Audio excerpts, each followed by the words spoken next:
In today's video, I'm going to teach you how to cancel your Shopify subscription.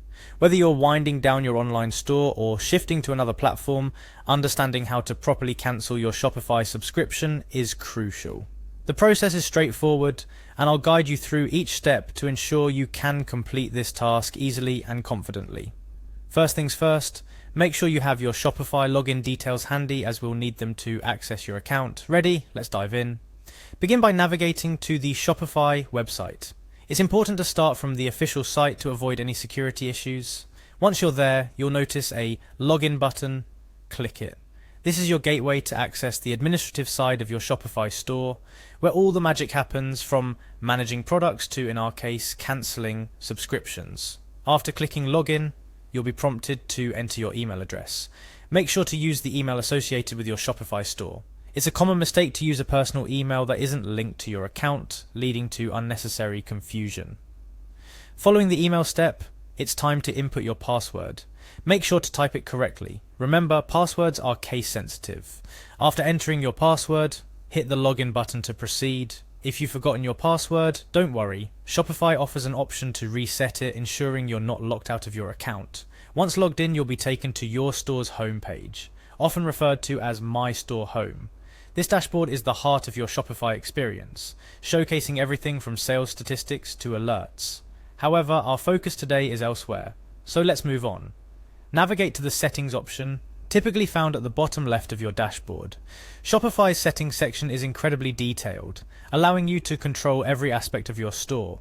It's here that you can adjust preferences spanning from payment methods to shipping rates, but today we're centered on billing. Select Billing from the Settings menu to proceed. This billing section is crucial for understanding and managing your financial relationship with Shopify, including your subscription details. Once in the billing section, look for a link or button labeled View All Subscriptions. This area provides a comprehensive overview of your current Shopify subscription, including plan details, pricing, and frequency of billing. It's an important step to ensure you're cancelling the correct subscription, especially if you manage multiple stores or have additional services added to your account. At this point, follow the provided options to cancel your subscription.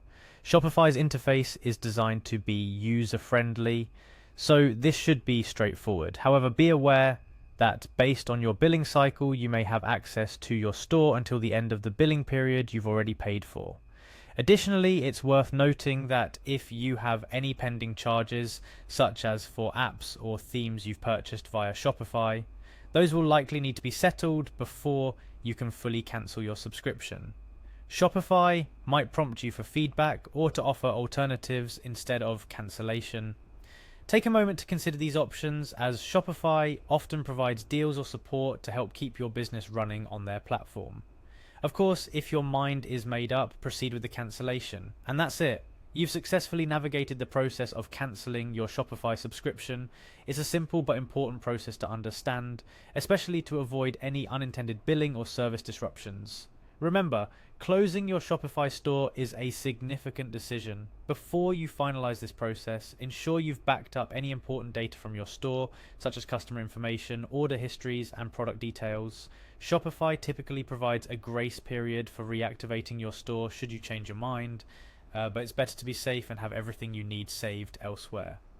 Canceling your Shopify subscription might mark the end of a chapter, but it's also an opportunity to reflect on what you've learned from running your online store and how you can apply those lessons to your next venture.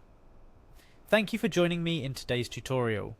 Whether you're moving on to new projects or just taking a break, I wish you success in all your entrepreneurial endeavors.